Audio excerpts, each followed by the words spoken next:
What's up, everyone? Welcome back to the Biblical Hitman. It's me, Steven. I got Jesse here in the house. We got Taylor in the house.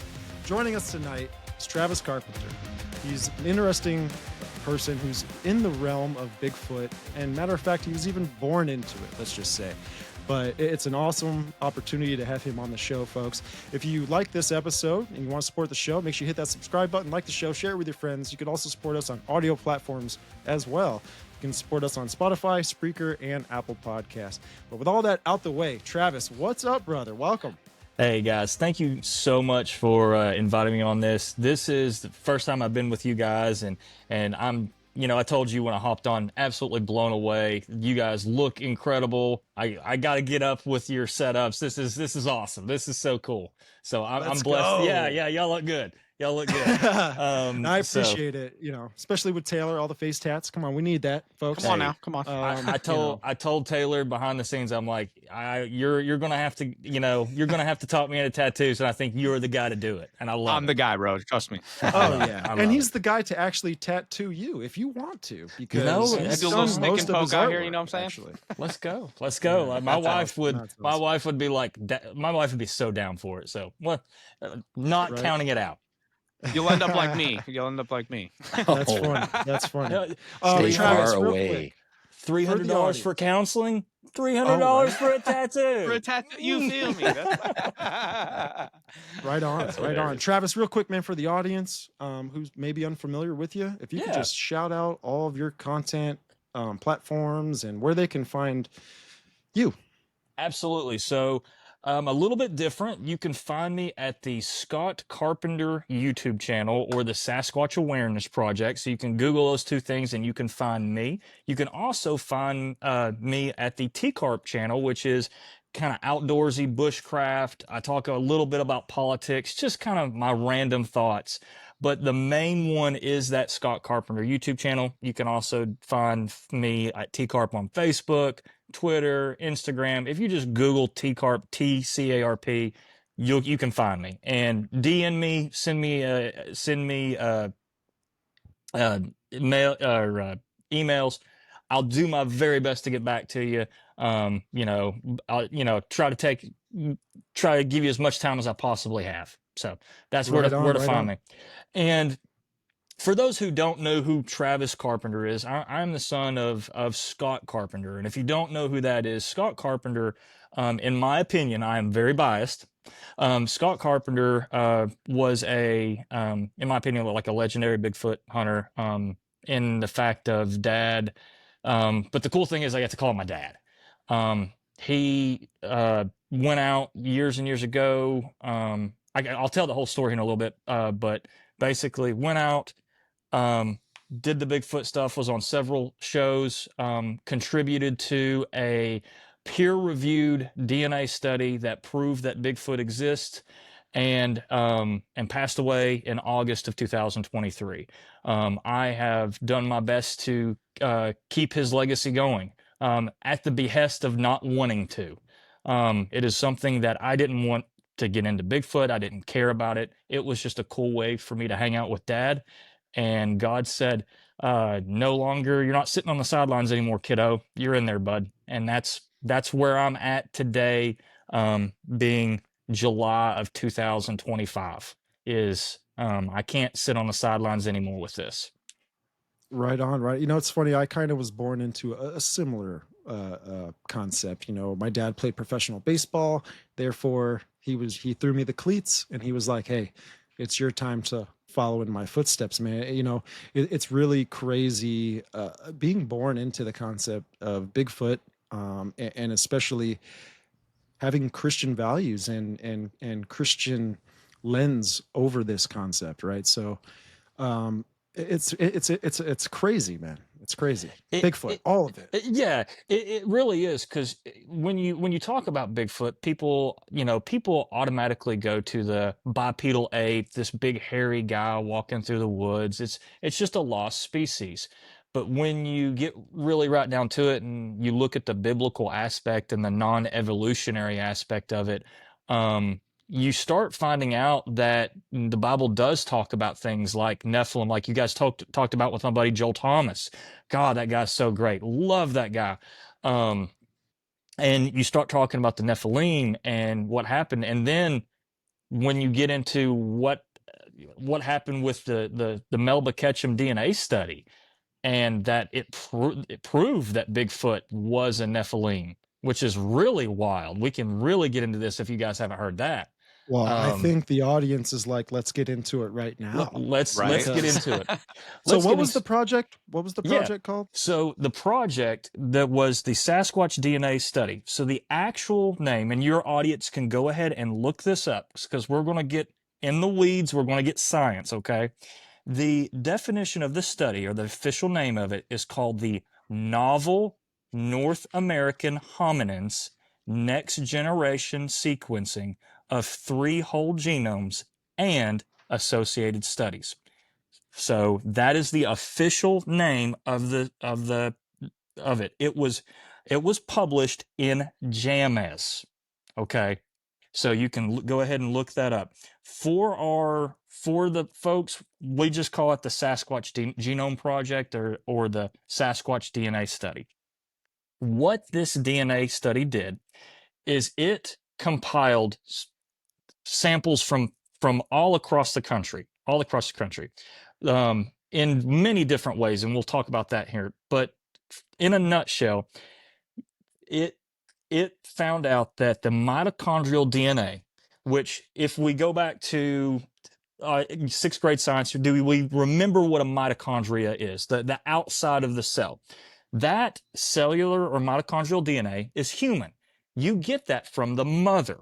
Okay, so the mitochondrial DNA, 100% human, which people don't like.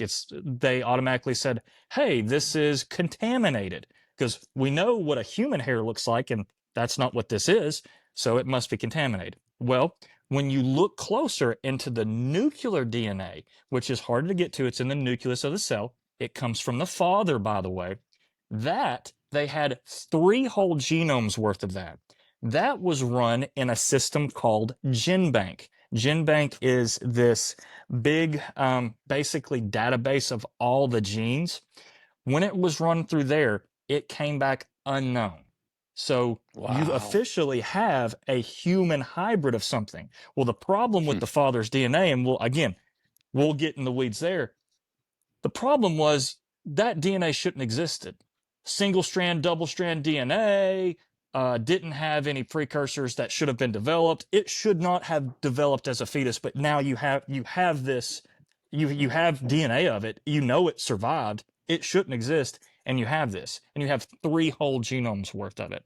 So this DNA study sent shockwaves through the scientific community, was rejected by the journal Nature because of the implications of what it caused. They had to send it to JAMAS. JAMAS, again, there's so much stuff that happened with the actual scientific thing of it, and there's a lot of scientific gatekeeping. But all in all, you have a human hybrid that is Bigfoot. And if we look at it through the biblical lens, the human hybrid is a Nephilim. And you have a human and a human mother and a unknown father that shouldn't exist. My gosh, dude! Wow. And as science gets, as scientific evidence gets. So right, I've noticed some things too, kind of circulating in the Bigfoot community, where a lot of creators and a lot of people who have dedicated their lives to research with Bigfoot and everything, they're really pushing back against this supernatural view of Bigfoot. They know that the Christian community has come in and is like kind of overthrowing, but really the truth overthrows everything. Absolutely. And we're in the community now talking about these things, and I think we're actually figuring out more than they've been working on for years. Absolutely. Dad, in his book The Truth Denied, talks about what he claims is exactly kind of what you had talked about, Stephen, is there's almost he calls it like a like-minded conspiracy of folks that, like, we cannot let the paranormal, we can't let the biblical side get to this because it's making way. And there's several factions that have this. One of those factions is, you have the bipedal ape believers group. They are cognitive dissonance it has to be a bipedal ape. You also have the bipedal ape financial group. These guys make money off this stuff. Their professional reputation is built off this. They have books, TV shows, blogs, all this stuff of it being a bipedal ape. If it comes out that it's a Nephilim, that completely wipes their whole income stream out. Here's the third one. We have to remember this, being Christians. We also are fighting against the Protect the Theory of Evolution group. Let me read this to you real quick. This group consists of largely mainstream scientists, which we all understand, publications and blogs. The theory of evolution, Dad said, and this is 10 years ago, that it's at its final days. Advances in microbiology, along with other scientific disciplines, are dismantling the theory of evolution. Hear me out. The renowned neo-Darwinist Richard Dawkins. You guys have ever heard of Richard Dawkins before? Of course, yeah. Remember, he even said and admitted on camera on that Expelled show that, quote, I suppose it's possible that you might find evidence that if you look at the details of biochemistry, molecular biology, you might find a signature of some sort of designer. That a designer could well be a higher intelligence from elsewhere in the universe. In other words, that guy was also talking about us being, quote unquote, seeded and from things. So the panspermia thing has been kind of their thing that they want to get involved in, but they haven't accepted it yet. But you have that group, the Protect Evolutionary Theory group, and Bigfoot does not fit in that, the evolutionary line. You have the financially, people invested in it and it being undiscovered still. And then you have, Dad talked about this a lot, the federal and local governments being invested in this thing not being found. Because when it comes out that, by the way, in the national park, there's people being taken every year and we really don't talk about it that much, and kids being taken there's a group of Bigfoot, 20 or 30 that live right across the river from these amazing high-end houses that we don't talk about. That doesn't sit well with a lot of people. Wow. Dude. Yeah, you bring up the federal governments and the state governments hiding this stuff. That reminds me of the story of the land between the lakes. Yes. And there's several cases of like dogmen like horrifically murdering families at like a campground. And there's a cop that came out and said that they were deliberately hiding it. Like the local police were deliberately hiding the evidence in the case. Incredible. Yeah, like people take it from believe that. higher ups and just hide it because they don't want nothing. As soon as this comes out, the people would freak out and they wouldn't want to be, like you said, in those high-end housing spots. They blame it on a grizzly bear. They'll blame it on something, a mountain lion, Cool. but I've heard cops actually go on live shows and say that they know it's real. They're freaked out by it. They want nothing to do with it. And, some other governmental force comes in and bars them from even investigating it. So were you saying that the government was involved and they were actually seeking to try and find Bigfoot? No, I'm not saying that they're involved and they were seeking to try to find Bigfoot. They know about it. This is what I'm saying and what Dad said is, his research has shown that the National Park Service has been aware of the existence of Bigfoot or Sasquatch since at least the late 1940s. And they kind of have an unwritten rule that any Bigfoot report is kind of politely taken and then just disposed of immediately. It's kind of like a don't ask, don't tell. Like, oh, okay, that's great. You saw a Bigfoot. Phenomenal. Throw that in the trash type of thing. Let's act like it doesn't exist. But they know it does. They know it does. Right. Wow. Yeah, no, that's not surprising. They do that with a lot of things. I've had this kind of conclusion to where the government may be involved in this, and like you said, right, the DNA, it's pretty prominent that it's not human, right? But Well, the it's father, human hybrid. Yeah, human human hybrid, hybrid. right, Yes, it is right, a human hybrid. That's the problem. It is more human than we know. So right. it's not an ape is the problem. I didn't Hmm. mean to interrupt you. Oh But no, yeah, you're good.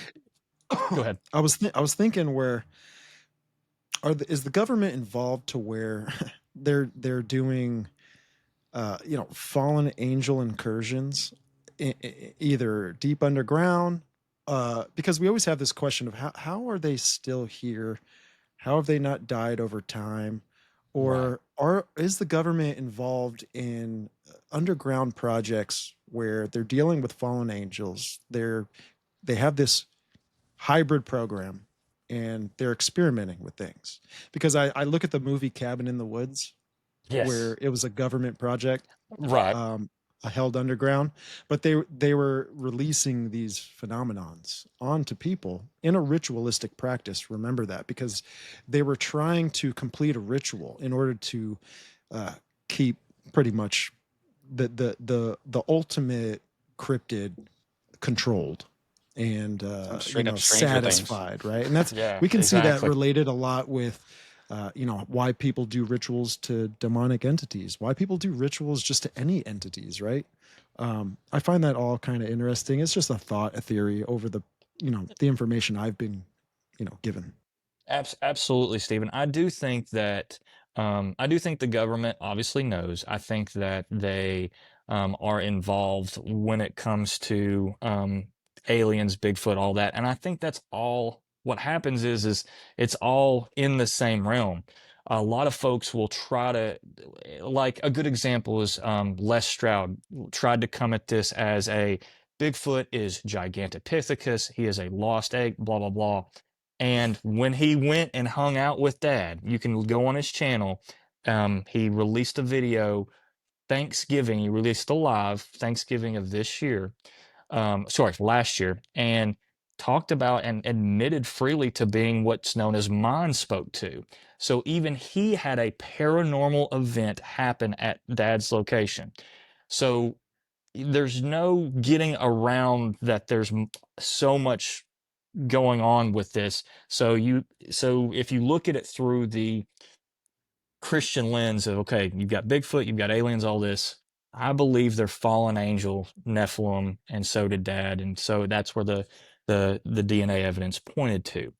Well, if you then take that and have it from the biblical lens, we know that the Nephilim and the fallen angels and all that have tried to manipulate and rule this world by any means necessary, and they're trying to destroy the seed, like Rob Skiba talked about in the Seed Wars, and L.A. Marzulli talked about.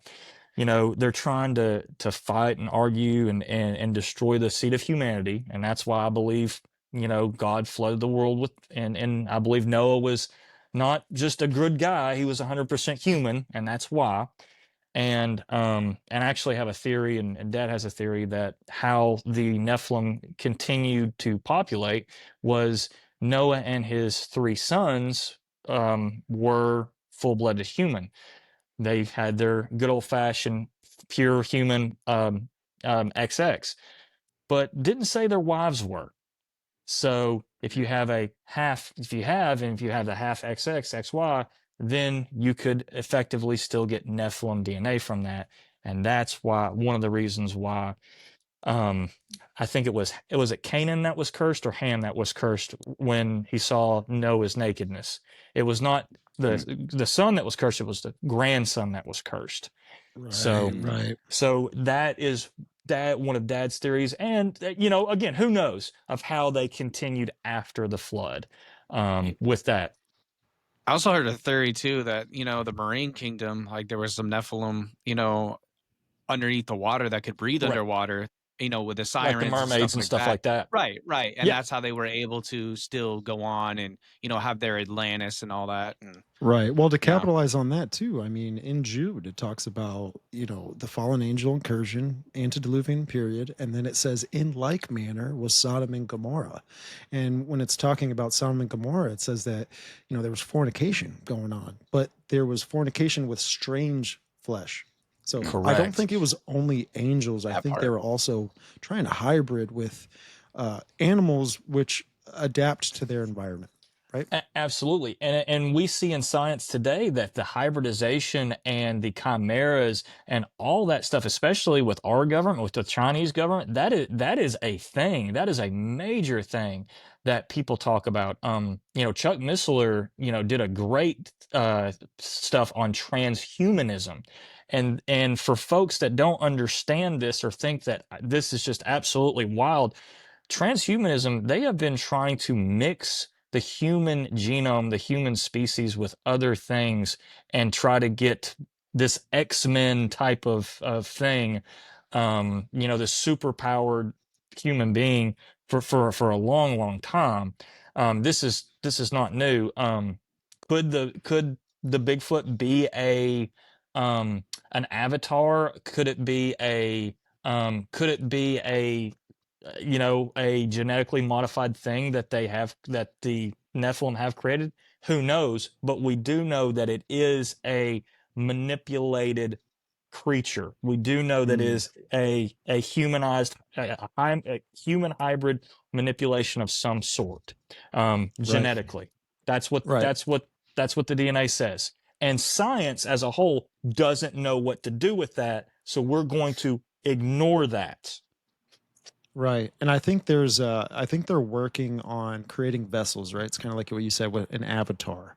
Yes. And I think they've had the hardest time for the longest time keeping certain things alive. Maybe the rituals didn't go well. Maybe the entity didn't fully, house the vessel that they were trying to do.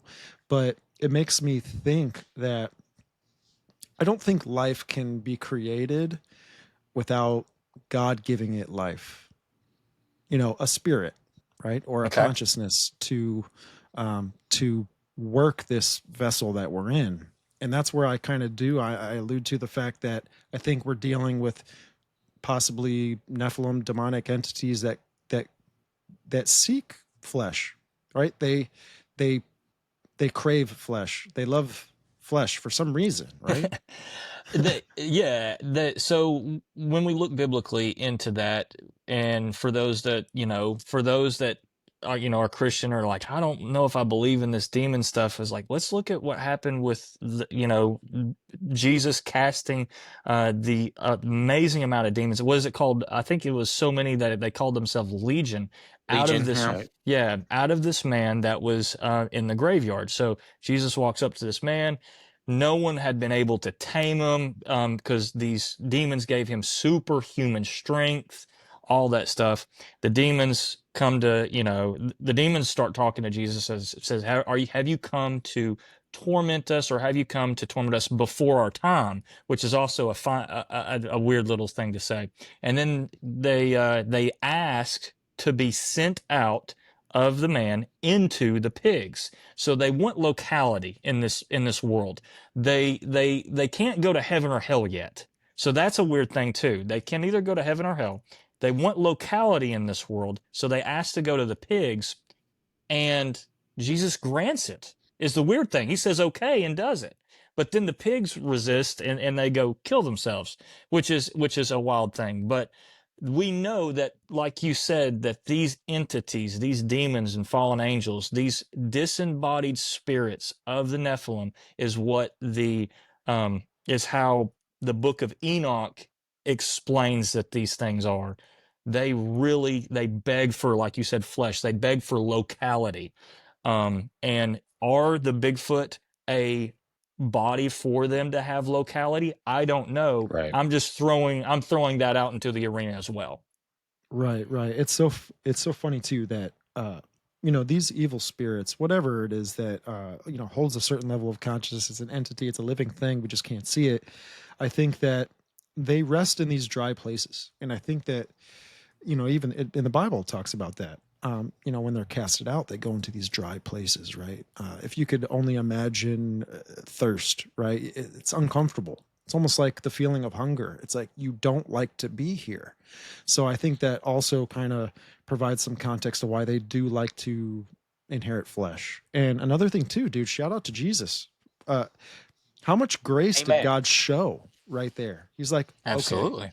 I'll send you into the pigs. I will grant you this one thing, where God's got this love, this grace. And even though, there is an enemy against him, the love is insane. I still can't fathom it today. Absolutely. Absolutely. And I would be behest if I didn't talk about the why. Like why are we all in this, and why are we all, doing this, and why did Jesus do what he do? Why is there why is this why did Jesus die on the cross? Like, you can have a God that showed infinite power and he could just crush everything. He can also show you his infinite wisdom, but how can a God show you his infinite love? How can he do that? Well, I can die for you. Okay, I will die for my friend. You would, Stephen, I guarantee you would die for your buddies. You would, right? Absolutely. How many of you Oh, guys yeah, have kids? How many of you guys have kids? Hey, All would We all you do. would you give your kid for anybody? No, you wouldn't. No, Oh, no. No, geez. not a person. But God gave his kid for you. What love is that? That is infinite love. Wow. So That's that amazing, man. so that is what, like you said, that Jesus showed his grace is like, that is a infinite God who is all powerful, all that. How can he show his infinite love? By giving the one thing that none of us would ever give up, but he gave it Mhm. for you. So for those that don't understand what it took to make us right with God, that's what it took. And I look at my kids Right and I'm on. like, I ain't doing it. I couldn't imagine doing that. Right. So sorry, Right, I like get we- fired up Yeah. sometimes about No, it. that's good because we can't Yeah. even understand that logic, dude. I can't. I can't. Yeah, I'm gonna be. I live by the sword, die by the sword at that point. For me, Me- and Yeah, I'll check facts. out of here, guys. I failed. It is Yep. what it is. Not good enough. Yeah, I'm right there with That's you. funny. Like, We're if going down I'm God, swinging, I'm baby. like, well, you're screwed. Yeah. Yeah. Right. So you were talking about what were we? So we were getting into this. It's almost like it was like a scientific trial. They actually found out certain DNA things. What other things, including your dad and yourself, what other things has given you just more evidence to really solidify your belief in these things? Yeah, the Experiences, whatever. So I personally have never had an experience, thank Jesus. I haven't. And I'm okay with that. I don't want a physical experience. I've had the feelings in the back of my neck. I've had to tell them to go away. You could feel that, but I haven't had any experiences there. So, but dad had some personal experiences when he was a child. Two juvenile Bigfoot, came up to, he lived out in the country, out in North Knoxville, in Halls, Tennessee, and had two juvenile Bigfoot, put their faces on the back glass of the door, and his brain's like, don't know what these are, have no clue, had no reference point for it. So for years and years and years, it haunted him. It's like, he's like, these two demons, like he had nightmares about it. My mom even would talk about, it's like, yeah, your dad had those nightmares and all this stuff. Well, circa 2008, dad's kind of watching some Bigfoot stuff, no big deal. He's goes out fishing on the lake. It's one of those beautiful glassy lakes. Mornings, he's topwater fishing, just waiting for that smallmouth to just absolutely crush something. And he makes a big, just kind of goofing off. He makes a whoop on the edge of this point. Well, he gets a reaction. He says this thing comes down and is just rushing the bank line, and before it gets into the clearing, just stops and just goes back and forth. And by this point, dad's freaking out. He hits the trolling motor. He's trying to get away from the bank.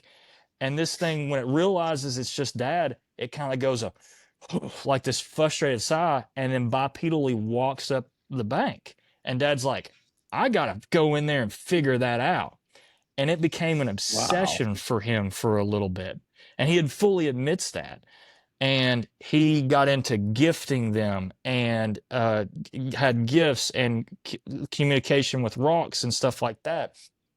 And then the weird thing started happening is he he found out he would set up these trail cams and doing stuff like that, trying to catch him, and he could never get them on camera. They would always fort the trail camera system. They would mess with it. They would always figure it out, and it would always frustrate him. And then he started, noticing that they were just showing really high intelligence signs, and then they started following him home. And that is the big thing that in any paranormal realm that we'll talk about you is once you give these entities once you earnestly, how he said it is, once you earnestly seek them out, you give them permission to earnestly seek you out. And you don't want that. And once that permission was granted, paranormal things started happening at his house.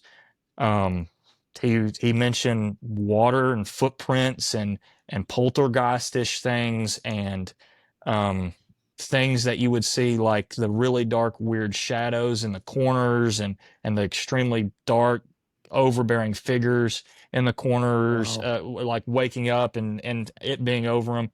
A lot of paranormal stuff. Did your dad grow up in the church? Yeah, dad, absolutely. Okay.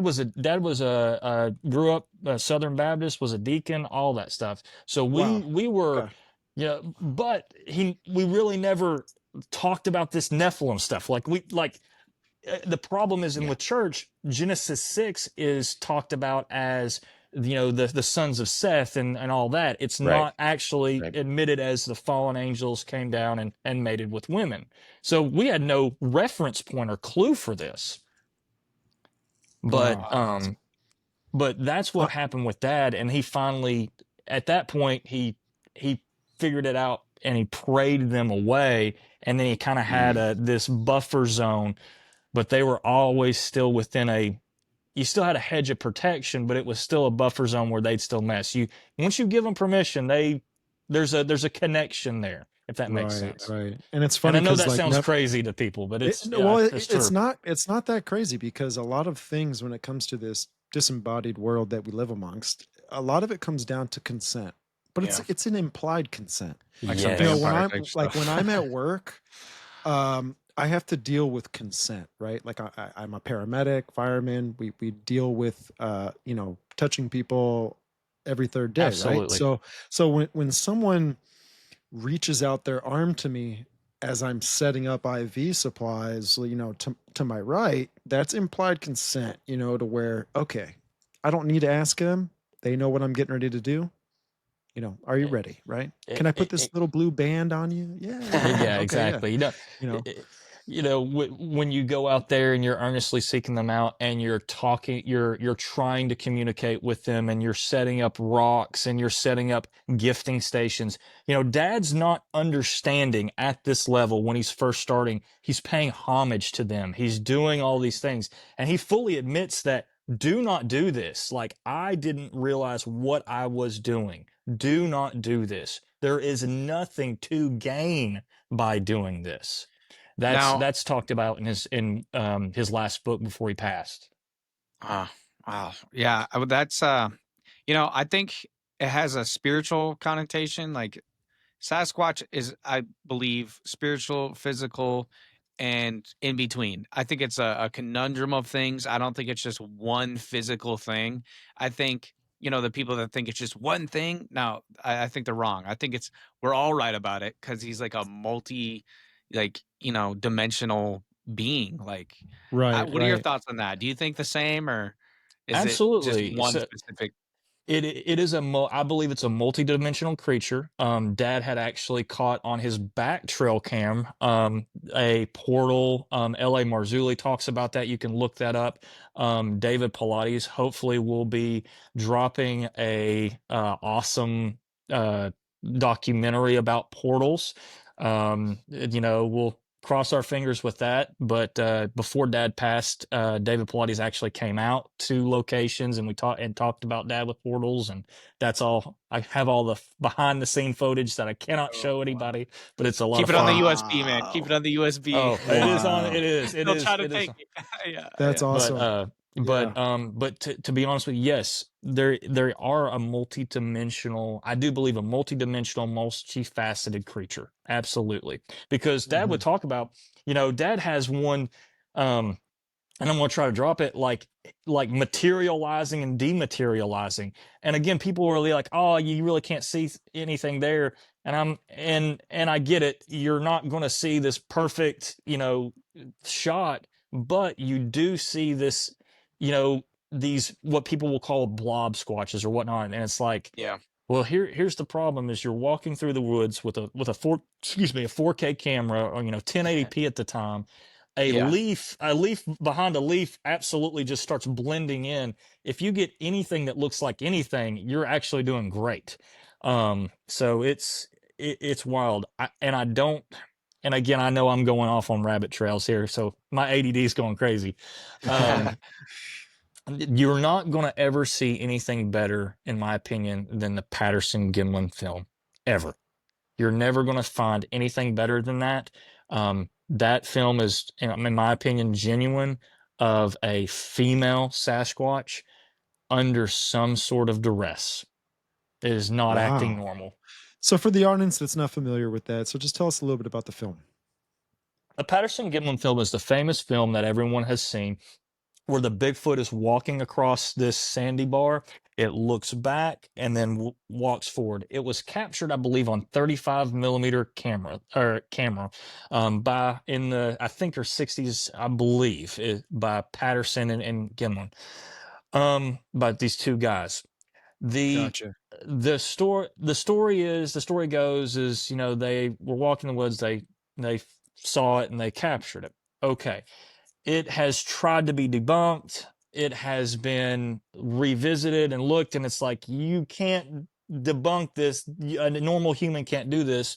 The film has been cleaned up, and you can see clearly, if you guys even look on your computers now, you can see breast and hair and skin and all that. That is not a person in a suit. Yeah, I was just looking. I'm watching it right now, and I'm like, yeah, that's pretty crazy. Like, I'm hairy, but I'm not that hairy. Yeah, exactly. and if I'm going to put on a suit, I'm not going to put on a female suit. You know what I'm saying? Yeah, Sure. exactly. Yeah. Who wants to do that? Yeah, the right? arms, the arm The arms sway are and everything. massive. You could just super long. Like, Yeah. I never Unless noticed. unless it was like a Sasquatch humiliation ritual. Which, here's, Just kidding. yeah. So the big poo poo, I put out a video of Dad's conversation. He had a phone conversation with this lady called Bobby Short, and that's been getting a lot of traction. Bobby Short is a lady who supposedly knew Patterson-Gimlin and had seen the entire footage. She claims that the entire footage shows that there is a group of hunters, specifically, she calls them the Canadians, but specifically out of Canada, that would take care of Sasquatch issues if you had some. Let's say you were doing a logging road or doing this and you had a group of Sasquatch that wouldn't leave, or you had some that maybe had some cannibalistic ones causing some trouble. You would call this specialized group. They had a specialized team of canines that would hunt these down, and they would dispose of the Sasquatch for you. Now, what was said is that these hunters, and again, this is a complete hearsay, but what was said is how they got that film, whatever was done, is they made some deal with Patterson and Gimlin, and they were able to film a little bit of it. But where you got that is they had captured a juvenile or a youth one, staked it out, kind of did the whole wait for the other ones to come and then unload and take what they needed to. I don't know if that's true or not, but here's what I do know. That Bigfoot that you're seeing in that film is not acting normal. It is not acting in a way of a creature that doesn't want to be found. It is out in the Mm. open. It is something going on. It's almost looking back as in a giving up manner of some sort. I don't know, but that is definitely that's definitely the rumor behind that film, and that was by Bobby Short, and she has passed away. But yeah, that's again the rumors. Interesting. Yeah, it could have been arguing with the hubby, right? You know, the Could have she could been. have been. It kind of looks like it with the way it's Oh, walking. It's like frustrated. yep, Some absolutely. Henderson's type stuff. That's These Oh, funny. freaking man. kids, you know. I know, bro. Yeah, you remember That's that? You right. remember that movie like way Yeah. back in the day, the Hendersons and stuff? Oh Yeah. Like, yeah, oh dude. my Harry and the gosh, bro. Hendersons. Yeah, That's right, it's man. like Oh, yeah. arguing Sasquatches together. You know, honey, Yep. I told you not to do. I heard wanted to that. bring it back to some experiences that people have, and I've heard a few experiences. I haven't heard a lot, but I at least can find a pattern with certain things. I've heard experiences that Christians have going out, into this field, right, and trying to research and trying to document a lot of things. I hear about their experiences, and then I hear about people that are either like agnostic, atheists, whatever, and it seems like they have a slightly different kind of experience. So what I mean by that is it seems like the Christian, sorry, those are my dogs. That's all good. Yeah. So it seems like the Christian gets attacked, and the other, side of it, where it's either an atheist, agnostic, whatever, it could be anything else. I feel like they build more of a relationship with this entity, being whatever, right? If we're talking about materializing, dematerializing, and I say that the Christians seem to have a lot in common with their experiences to sleep paralysis experiences.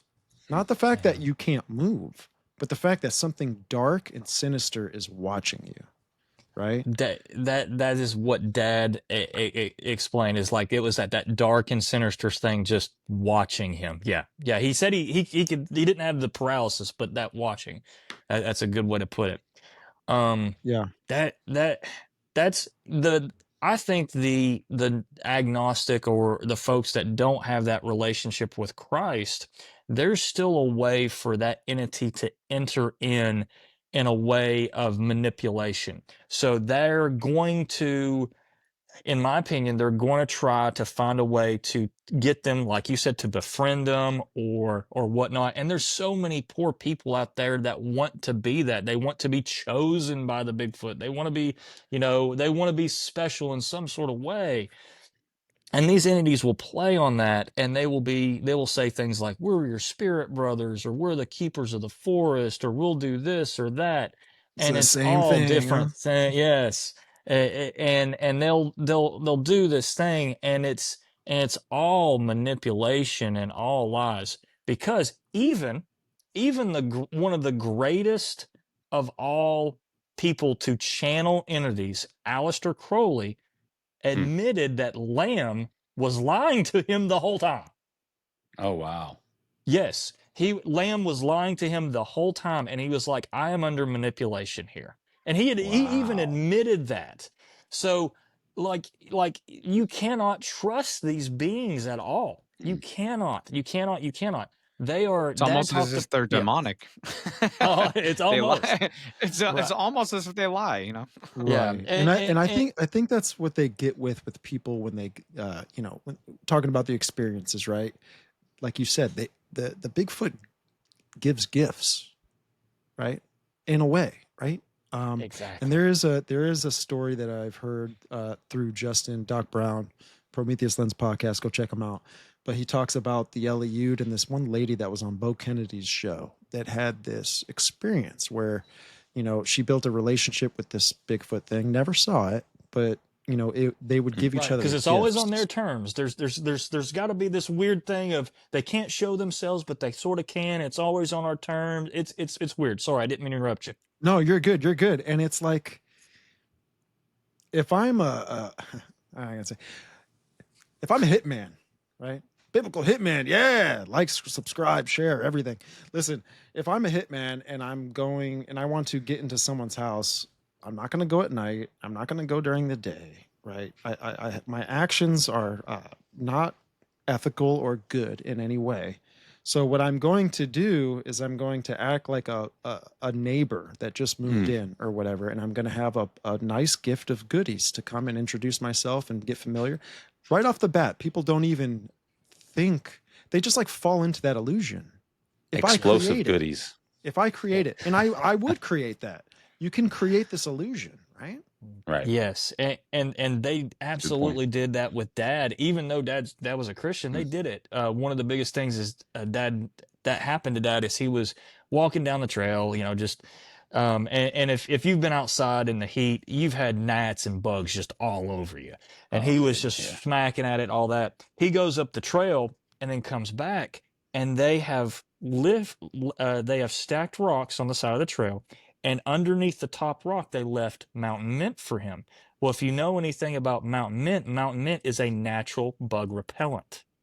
So they left Wow. that gift for him. So they were doing that little things for him, trying to mess with it. But he didn't know it was what it was. He's like, there's this rock, you know, it was all that. So they were manipulating him at the very beginning too, of leaving him things and all that as well. So it's all Wow. it's all manipulation, and they're all very. Dad said they're all very what's the word I'm looking for? They're all very proud, very pious. They want you to. I don't know if They want you to worship be them as the. impressed, right? They want you to Yes, be yeah, impressed, which then the human nature will generally take that action to worship it in that way. Either and it doesn't exactly. have to be like you're bowing down. Doesn't mean that you have to build a temple for it. It means that you go Well, home and you become just obsessed with it. obsessed bec- with it. Yes. And here's another thing that another person threw this out, and I hadn't thought about this. Is like, okay, if Bigfoot is a Nephilim and whatnot, so you have all these people that are selling these Bigfoot toys, Bigfoot T-shirt. I mean, heck, I will be selling Bigfoot T-shirts. I get it. Like all these magnets, all these apparel, all this stuff, and you have this worship of this thing almost. It's a little. Right. I'm not casting like judgment or anything like that. I'm just saying what may we be doing with that, if that makes sense. Right. So It's like idolatry. Yeah, I was just it could up be. in It could Utah. be. Right. It seems that way for some people. Definitely, it's that way. Like people definitely Yeah, idolize that get Bigfoot. really wrapped There's around the those people. axle around it. Yeah. Right. I was just up visiting Utah, up near Duck Creek, and we stayed in a beautiful cabin. It's called Longview Cabin. You can look it up on Airbnb. It's a beautiful cabin. But when you go up there and you go into any shop, anywhere, it's a ton of Bigfoot apparel, a ton of shot glasses, magnets.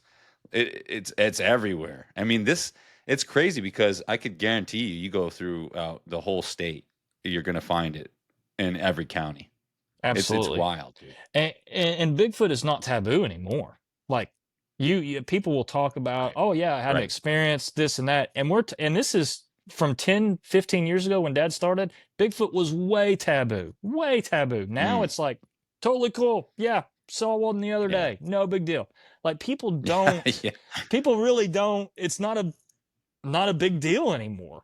Yeah, I remember when you And used to talk about it and people just make jokes about it. Now it's just like people are actually starting to talk about it, you know? So, and it's accepted. You know how it's everything in that realm is being accepted now just because of all the corruption going on, you know, inside our media and government and all this other stuff. You know? buddy, Yeah. I don't Trust you me. might have to edit some things out for YouTube. I'll Yeah. get fired up No. today. I was I'm wild. with Come you. Go on, into boy. it. Yeah. That's the workhorse right there. Yeah. Come on. Yeah. Amen. I got Oh it. man, I'll tell you what. I'll Yeah, I'm very I'm a cut punk rocker, this by so the way. Yeah, Go cut for this it. Let's by the hear way. your. We're not cutting. When Trump said that, Obama just made up the Epstein client list, I'm like, bull crap. I didn't Yeah. say. I Yeah. was like, Yeah. said I don't trust any of these jokers anymore. both are in I on don't it. trust- Left wing, right Oh, wing. dude, I'm Yeah. done. I'm done. I Yeah. text my wife this, and we were Bring like, this and on she's the like, "We're theater, done. bro." We are done." And Yeah. there, how in the world can we how in the world can the MAGA people, and I'm trust me, I'm not left wing. How can Right. you look Me at either. how can you look at this and be like, dude, like you Yeah. lied to us. Like That's a this is problem, a man. yeah. And it's like, are you still Well, talking about it? Absolutely, we're still They're talking about it. they're all It's a big corrupt, man. deal. Yeah, Dude, yeah, they're all yeah, corrupt. it's absolutely. funny. It's funny how you get all these inundated with all these videos of the newscasters saying this, repeating the same things over Yeah. and over again. Well, when Trump Absolutely. denied the Epstein files, you started seeing DeSouza, and you started seeing a lot of these, right wing Yep. media guys start repeating the same thing. Well, I guess we got to give up the Epstein. We're So done with it we're now. done with it now. And if you the guys that are on the payroll that said that, and one of them is Dinesh D'Souza. Another Yep. one is what's his name, Ben Shapiro. He is on the Oh, payroll. He's on the take. All these guys that are just pro like pro Trump. No matter what, it's like, okay, right. these guys are now the legacy media. These are the talking Right. heads that we can't trust anymore. So that's Right. just And I think the whole point of one of the big points is to exclude the involvement of Mossad in Israel. That's like a huge. It's like that's the right. one thing. And this is why I like Candace. I know a lot of people say she's like a Catholic shill or whatever these people say. And I hear everybody out for what they got to say, but it's Uh-huh. like you see the involvement, and it's just like they're trying to sweep it under the rug as fast as they can. And here's where I feel like we as Christians, we need to talk about this. I am very Yeah. pro Israel. I think God I think I am pretty dispensationalism, which is not popular right now. But I can also say that I don't agree with Mossad and what they're Mm, doing, and I think they're of doing course. wrong things. I can believe that Israel is the chosen people. They're supposed to be in the land. And I can also say that Mossad's doing terrible, horrible things, just like I can say our CIA and our government is corrupt and Right. not doing the right thing too. You can have both of those things, I believe. And I Right. think you're not anti-Semitic if you say that. Right. Does that make sense? You're not anti-Semitic if you say that. Yeah. Absolutely. I mean, I feel like the it is God's chosen people and land. Yes, I totally believe that. But I do feel like there has been some hijacking to where they Of claim to be course. God's people and they're not. They're the synagogue of what? And then The synagogue of Satan. That's Yeah, exactly bro. right. That's that argument. That's that Right. fight. And that's where Yeah. we as Christians, it's so hard to know, is it like, because God can use anything Oh, yeah. to put his people back. But again, are these Jews that say they are and they're not? Yeah, I know, right? Who Yeah. knows? Right. It- And that's a so- big part of the story too. That's a big Yeah, part of the it biblical is. story. It's this big meta narrative, right? When you zoom out, zoom out cosmically, and look at everything. There's always been a player in these characters throughout the Bible Yeah. to try and hijack God's doing, God's purpose, God's agenda, everything, right? We see it in the bloodlines, especially. Yep. All that kind of stuff. A Judas, right? There's always like that one. There's the devil just can't keep his mind out of Slithering everything. everywhere. He's got to though. always get Yeah. in there, right? Of Yes. course. We always have to remember too that we are in a cosmic war. We are in a war, and the Bible is the playbook. Now, can God lay everything out for us in simple terms to where we 100% understand? No. And the reason why is because obviously the devil reads the Bible. He knows what's supposed to happen, but he doesn't fully understand. Here's an example. The devil had the scriptures before Jesus was crucified. He still crucified Jesus because he didn't understand what he was doing. It was only until after it was like, oh, that's what Isaiah 53 meant. That's what this all said. So it is a cosmic play, it is a cosmic playbook. So when we read Revelation and whatnot, and you have these people who are like, oh, this is going to happen, this is going to happen, this is going to happen. You don't know that. Neither does anybody, because again, we're in warfare right now. We're in spiritual warfare. Here are battle plans, but it's in code. That is Travis's opinion on it. but we also that's what the Bible says is we're in a battle against principalities and powers, not of this world. Yep. It's like a Marvel Endgame type movie or It X-Men out here for real.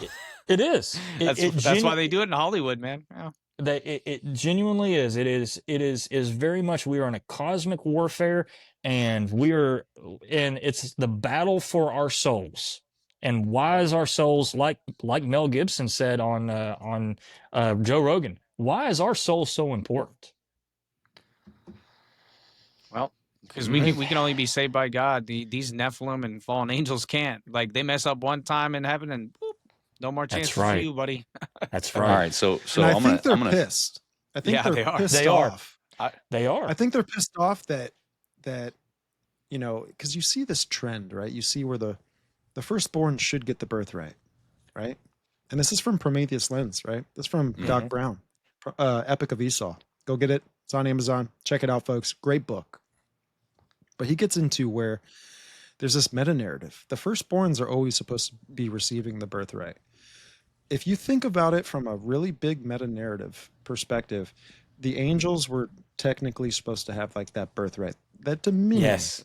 But God gave it to us. And there's Correct. this jealousy, this resentment, this anger towards us that plays a lot in what we're talking about. There's that. There's the Cain and Abel. There's the Jacob and Esau. There is the Jew and Gentile. It's all that narrative of is you have the birthright, but then you have the chosen, the second, it's not playing out the way it's quote unquote supposed to. Yeah, is that major jealousy going on between that. Is, angels left their first estate and they didn't have that way of grace and forgiveness. So I definitely believe there's a jealousy at play here. It's weird they left heaven to come and be fleshly, to do lustly things, which is why I always tell guys, please keep your eyes and hearts away from certain things, because if it tempted an angel, it can tempt you. Absolutely.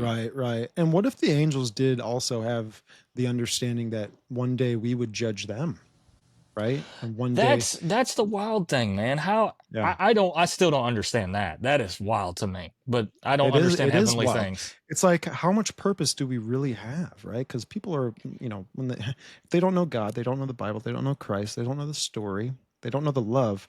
They're born into this world where they have no purpose, in a way, right? You Right. can create you can create this imagination of your purpose and all this. Our purpose is, in the end, is supposed to be with Christ and with God. Things got messed up, right? And here's the playbook, right? It's all fascinating, man. It really is. I've learned a lot on this journey, especially having conversations with the guests we've had, the friends we've made, yourself, right? We're learning more and we're expanding our understanding of these things. Absolutely. I definitely think that, and I learn something from every podcast I'm on. I by far do not know anything compared to most of you guys and y'all's guest. I am just a guy that is trying to tell people not to open yourself up to a popular entity. Don't go out and seek these things. Don't let them fool you, because it's one of those things, man. You're just not going to gain anything by it. And I want to turn Bigfoot into reaching people for Christ. Now, I don't know how to do that, and I'm still working on it, but I do think that it's like, hey, here's what they are, here's what the DNA evidence says, here's what the Bible says that is. We're proving the Bible, and oh, hey, there's a bigger spiritual thing at play here. So I think that, we in the paranormal realm, podcasting stuff, we can reach those folks that are seeking the truth of something. They know that this physical realm is not all that there is. They know that. Everybody inherently knows that. And we're being kind of that voice in the wilderness for them, if that makes sense. That's what you guys are doing, and you guys do a great job of it. No, I appreciate that, man. And really shout out to all of our guests and our supporters, our viewers, everyone. And this is a journey for everybody. And this is the biggest thing why we really wanted to do this show is reach people, and then reach people with information and let them hear the Bible through conversations. And I think what's going on right now is there's a lot of deconstruction. A lot of people of the faith are leaving. And they're leaving because they're not having their questions answered, so they're seeking all these other avenues, right? They're seeking all these other avenues. I'll leave and I'll pop back in if you can hear me. Getting somewhat these questions answered, but it's not as logical as like how we answer things, right? The Bible really gets into all that kind of stuff, and I love it. So that's the frustrating part that we've had in the church, and I'm not going to bash the church, but we're going to talk a little bit about the church. And I grew up in the church and all that. So I grew up Southern Baptist, whatnot. And, it's all kind of melted into this non-denominational stuff now that I think we all go to maybe a non-denominational church or whatnot now, or something close to it. But the problem is we've ignored for about 100 to 150 years the spirituality aspect of Christ. We don't understand. We want to believe and take this evolutionary theory and science and try to mix it with the Bible, and we don't understand that we believe in a supernatural book. We believe in talking donkeys, a guy walking on water, raising people from the dead. We believe in a book that is supernatural. And then when we have these supernatural things that happen to people, we're like, oh, that don't happen. Well, we don't talk about any spirituality or anything like that. We've completely don't talk about these supernatural things in churches nowadays. We don't talk about the spiritual warfare that truly does exist out there. And then when someone comes to it and they've had these crazy spiritual things out in the world that does happen every single day, and they come to church and they don't talk about that, and they just talk about certain things, they just kind of like, okay, fine, whatever. And they, like you say, they deconstruct that whatnot. And I think that there's just a lot of ritualistic things that happen in modern day churches, kind of like, unfortunately, with what happened with the Catholicism. It became all ritualistic and not relationship based. That's right. Christ didn't come to the righteous, super righteous people. He came to the regular folks that wanted a relationship with him. You mean he didn't come for the people sitting on gold thrones having a scepter ruling over the class? How about it? He did not. Oh my gosh, bro! With these mitar hats with a Dagon god and all this other pagan ritualistic stuff the Catholic Church does. Hey man, I just want to know where I can start committing sins, and I just have to pay some money, and it's all good. I just have to pay a fee, and I'm good. I just pay that fee. I'm not a Lutheran, but I'm just saying he did a really great job with that. For $9.99 a month, people. That's right. You too can just do whatever you want and still get to heaven. But you ask now, So I find it interesting too that looking at the stories, the Bible, and getting into the Pharisees and their nature, maybe what they wanted. It seemed like they wanted their Messiah to gift them dominion over the world, and I find that I find a lot of connections with that. I'm not saying all of them thought that way, but I'm saying the concept was there, and the concept falls right in line with the fallen angels, Deuteronomy, right, where they were given these portions of the world. Why is this concept of the new world order there? It's something that's biblical. It started out to be biblical, and they, in the end, at some point, they want to control the whole world. They want that dominion, right? God came here in the flesh as a sword. He came to divide. He came to separate. because the truth can't mix with lies. Oil can't mix with wine. And this isn't his, you know, this isn't Christ's kingdom, this world, right? And falls into the story of Christianity, everything, the whole story, right? We're to be his bride. We're to be with him, right? He's going to create everything new after all this chaos is dealt with, right? Yep, absolutely. And I think people also don't understand that right now the world is not necessarily Christ at the moment. Yes, he came, and he died for our sins, but he has not come yet to rule and reign. This is Travis's belief and Travis's worldview of Christianity. Yes, he rules and reigns in our hearts, of course, but he is going to physically rule and reign on the earth. That is why when the devil tempted Jesus, what did he tempt him with? He took him on a high place where he could see all of the kingdoms, and you can't do that on a ball. And that's Travis's opinion on that. Amen. Amen. Anyway, Hey, we're here for everything, baby. Hey, The earth is flat. anyway, and he's on that, and he offers all the kingdoms of the world to Jesus. Well, guess what? He can't do that if he doesn't have that to give. I can't tempt you with a Ferrari if I don't have a Ferrari to give you. You know, I can't be like, hey, you do this, I'll give you a Ferrari. I don't have it. Well, the devil can't tempt Jesus with the kingdoms of the world if he doesn't have it. He does. He is still in control right now. It says Jesus comes as a thief in the night. Jesus is the thief that's going to steal us from the devil. So that's kind of the wild thing to think about.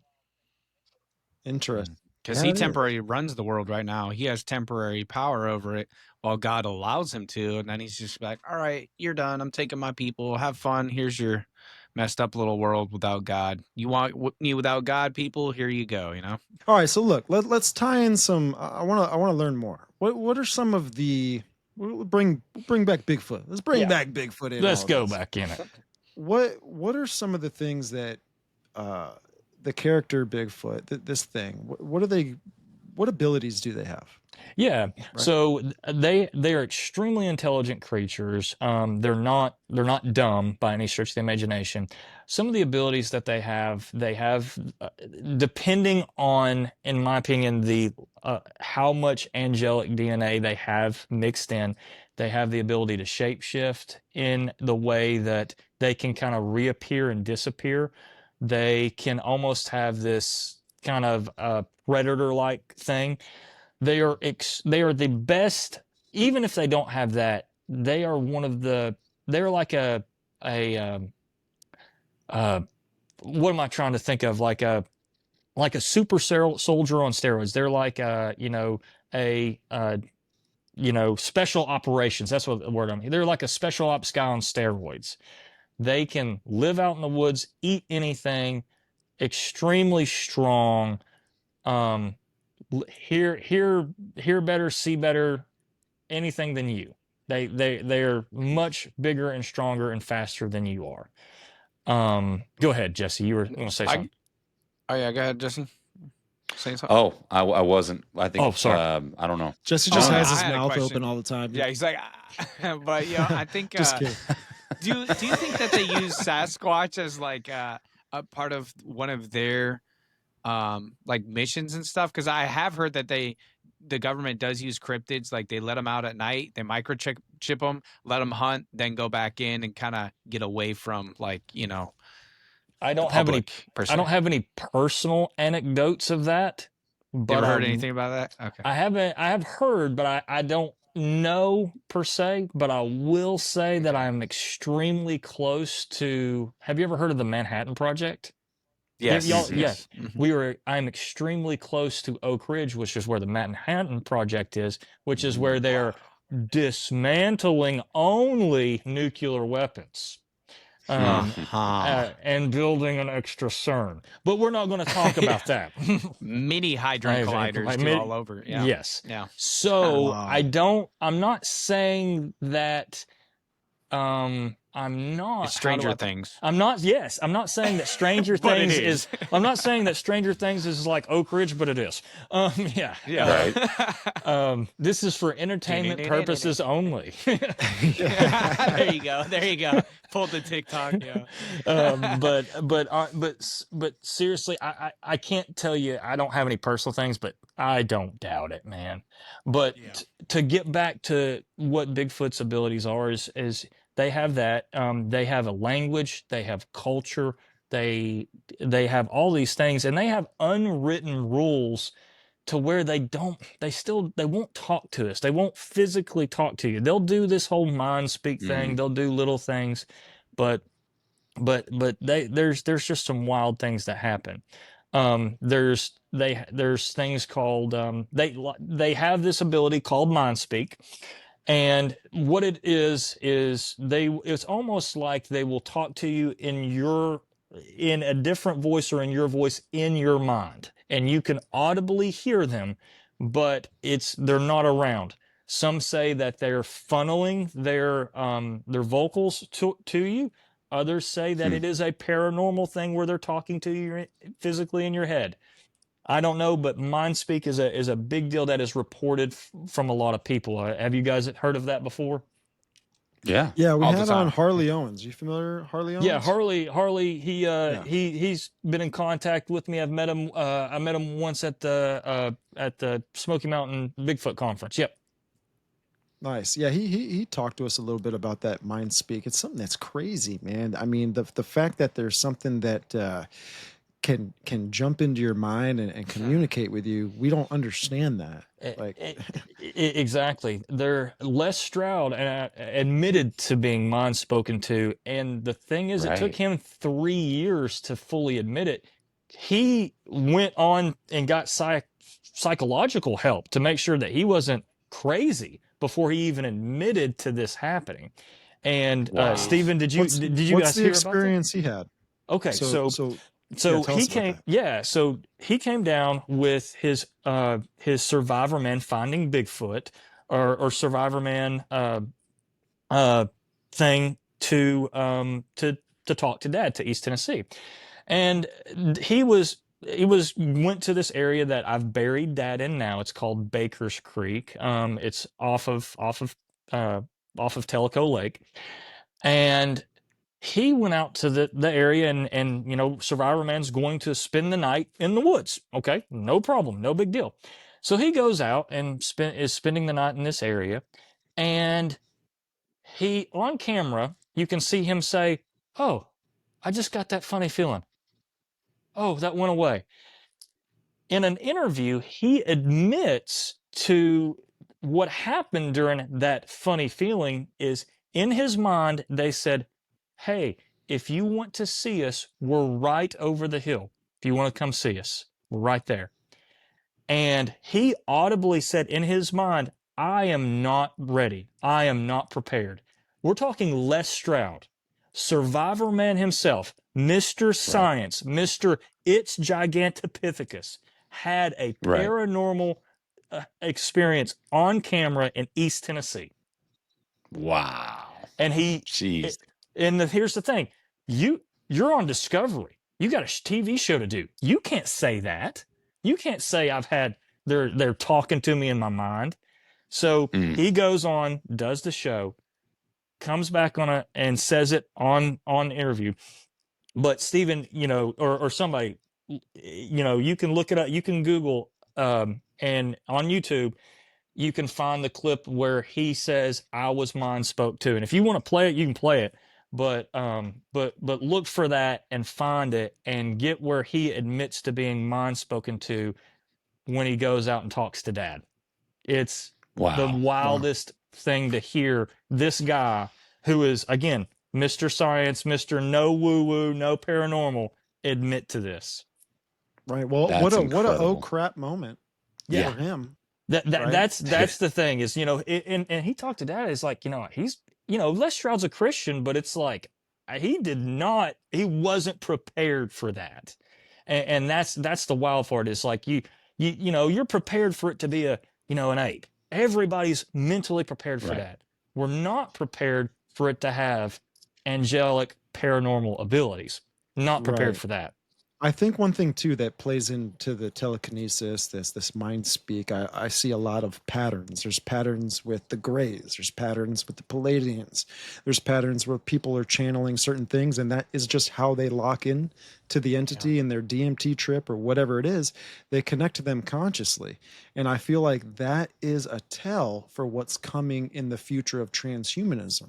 You're going to have transhumanism where you're going to have this Siri in your mind. You're going to be able to connect with people, telekinetic, whatever it's called. You're going to whatever be it's able to called, yeah. connect to people wirelessly and understand people without even using your mouth to speak. Right. Right. It's something The that CRISPR upgrades. well, it's something too, right? Because we talk about it on this show that these aliens are going to come here as saviors in some way, shape, or form. They're going to tell us we haven't been doing what we were meant to do Yes. or created for. We're Star Brothers. Oh, we're Right. Star Brothers, and we had to get rid of all these other people that were holding you back. Right. Right. Those are the LA, moon children. yeah, like LA. Well, they're going to say too. They're going to come here and be like, "Hey, you're like at a primate level. We need Yeah. to accelerate your consciousness." Here's the upgrade. We can't have you, and they're going to come as peace and saviors. We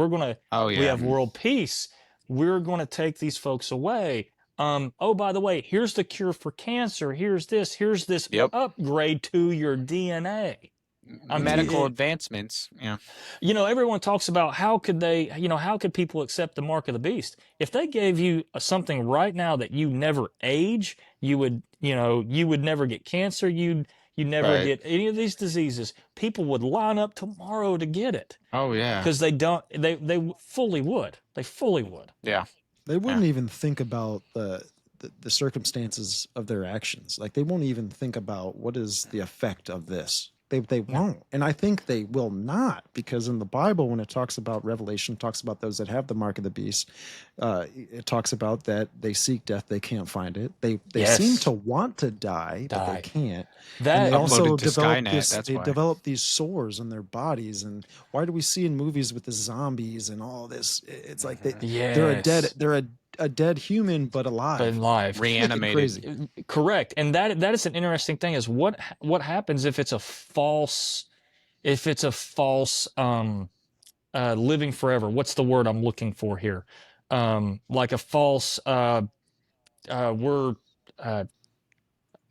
just a deception, Yeah, it's just a deception. The word for we're not immoral, but we're mortal. A false immortality. What if it's that? It's they're offering a false immortality where it's like you can't die. It's like you can feel pain, but you can't die. Well, let's Like, go they'll to upload your Genesis too, consciousness. right? Yeah. Like, let's look at where the serpent first told his first lie, right? It was in the garden. And what did he tell Eve? He's like, surely you won't die. Oh no. No. But you're gonna feel like death every single That's day. not Yes, gonna happen. yeah, exactly. And by the way, you can be as gods. You can be as these things. You can know all this stuff, and I think that's the lie too, is this knowledge thing. And there's these.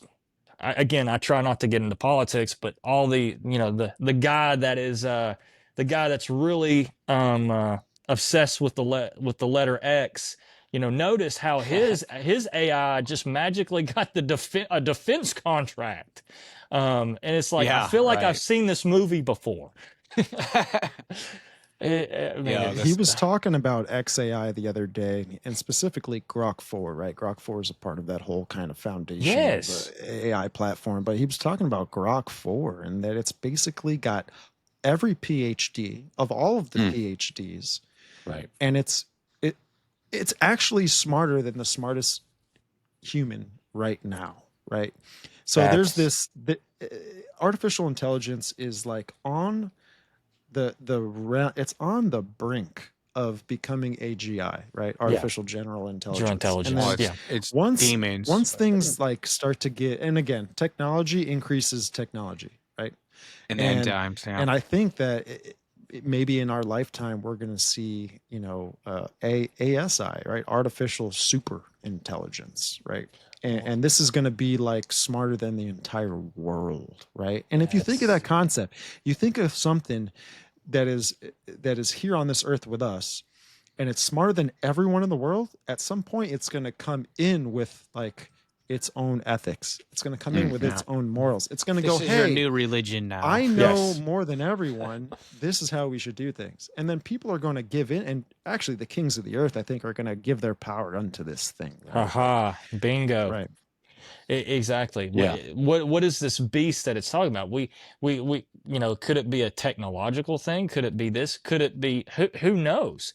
And could it be what happens when the technology starts creating itself, starts manufacturing more of itself? Because I mean they've told us, I think they tell us in movies, what's going to happen, and if you've watched the Mission Impossible, it tells you right there what's going to happen with AI. So that's the wild thing, is they tell us what's up. Sorry to interrupt. Did you guys hear about what happened with Grok recently? No. What happened? They had to take it offline temporarily. Go ahead. So it says so AI on Google, it says it appears that Grok, the AI chatbot developed by Elon Musk's company XAI, was taken offline temporarily after generating anti-Semitic and other inappropriate content, including praise for Hitler. And it just started going ham. Like it just started like freaking out. Like there's so much stuff going on with that whole right. There's well, a lot look at going Chat on, GPT as well, right? Like that this thing's yeah. conscious when it knows that it's looked at badly and that people want to destroy it. Therefore, it tries to duplicate itself. Yes, it knows it's going offline, so it secretly tries to duplicate itself, like you said, and whatnot. Wow. So it's totally not demonic in whatever form. Yeah, it's exactly. Like it's not you're talking to all. Demons or nothing. Oh, dude, that's what me and my coworkers say. Is we joke about it, but it's like ask the pocket demon. I know it's terrible.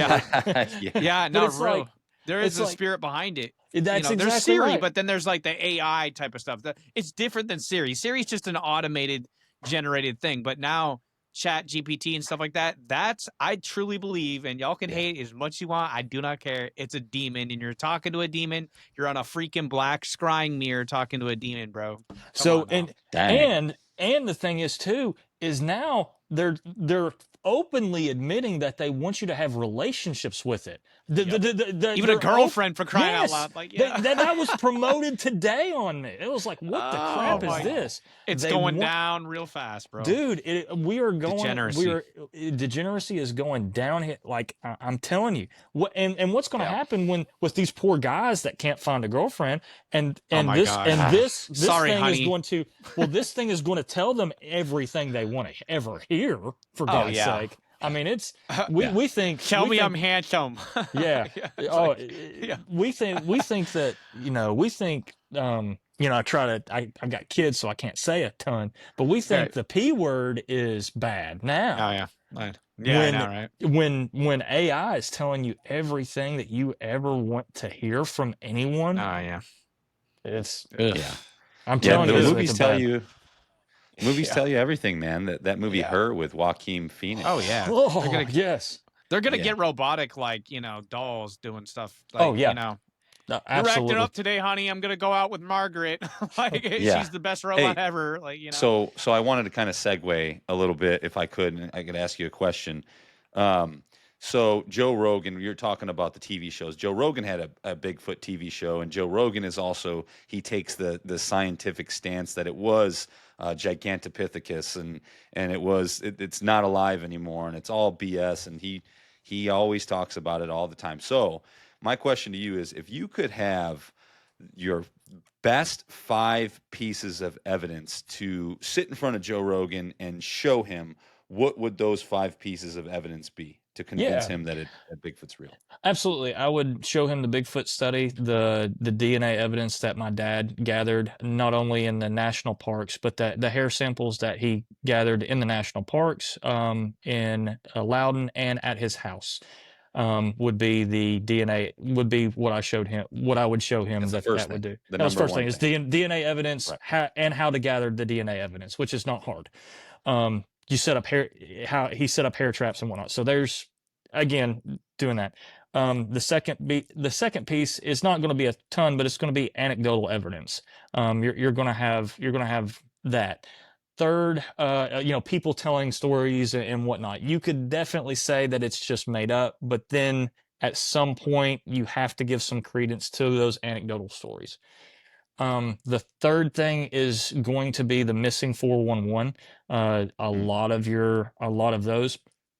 The fourth is going to be the historical context of it. We have had people, cultures, Native American to Buffalo Bill to all these folks that have wrote about the big, hairy, six-finger giants, all that. And we're talking just 200 years of culture, not thousands of years of culture. Also, you're talking about multiple different ethnicities coming away talking and having names for the same creature, same thing, etc., etc. And I think that's 5. I don't know. But those would kind of be my biggest things for it. I'm not going to use, I can't use picture evidence anymore. With AI, that's picture evidence is out the window, bro. Like you're not going to convince anybody with pictures or whoops or anything like that. You're just not. What a convenient time for them to come out with AI, right? Like as soon as all the alien stuff is happening, as soon as all the Epstein list type stuff is happening, it's just a very convenient time for them to be, video evidence, you got picture evidence, sorry, that's not going to work, Right. So, but the best evidence in the world, and what they tried to do with this study is scientifically prove that Bigfoot or Sasquatch exist. And in my opinion, they absolutely did it. And I would bring that to Joe Rogan and say, here's how it is, and here's how they did it, and here's why it was ignored, and all that. Because and then I would say, well, and then he would probably say, well, science doesn't ignore the evidence. I would say, do you remember? They absolutely ignored science. It's whatever the trust narrative. the science. Yeah, whatever the narrative is at that point, we have to protect it at all cost, no matter what the actual data says. So that's what I would tell them. I mean, it's like what they're doing with the Epstein list right now, pretty much, right? Yeah. Absolutely. It was what do you on mean our it's desk. a list? Well, yeah, it was on. There's a lot of things on her desk, Liz Gane is getting 20 years for what now? Like, yeah. So it's crazy, man. It's all this gaslighting and telling you that your eyes are not seeing what they're seeing. It's peeing in your Cheerios and telling you it's milk. And pretty much. And it's like I'm done with it. But it's Freemasonic theater. Yes, it truly is. And Jesse, to answer that is, as much as I love Joe Rogan, I do think I don't think he's controlled opposition, but he pretty. I don't know. I think he's in on it. Oh, of course. I think so. Just yeah. But it's hard to. I don't want to say you don't get that big on reason, but yeah.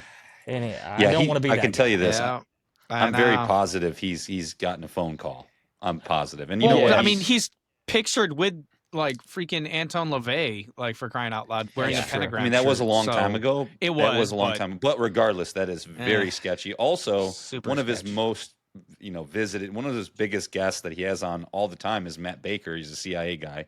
He's had multiple CIA people, but Matt Baker is like, I feel like it's like the CIA's PR guy. Like he's all la-di-da, family guy, comes on and tries to, make himself, he tries to humanize the CIA. You know what I mean? It's just, so yeah. We're your friends. There's a lot of CIA, ex-CIA, agents where they're now becoming content creators, and I'm just like, yo, Operation Northwoods. Thank you. Yes. I'm like, hey, I know it's happened Psyop. a long time ago. Right. History repeats itself. Mm-hmm. So and I just question it. Yeah, and speaking of psyops, these poor folks that totally bought into this Q movement and the Q Oh my psyop and all that. gosh. Dog, like the white hats are this and that, and then Are it's like, winning, oh and my, yeah. yeah, I just feel so. I mean, just complete and utter psyop for these poor folks, Yeah.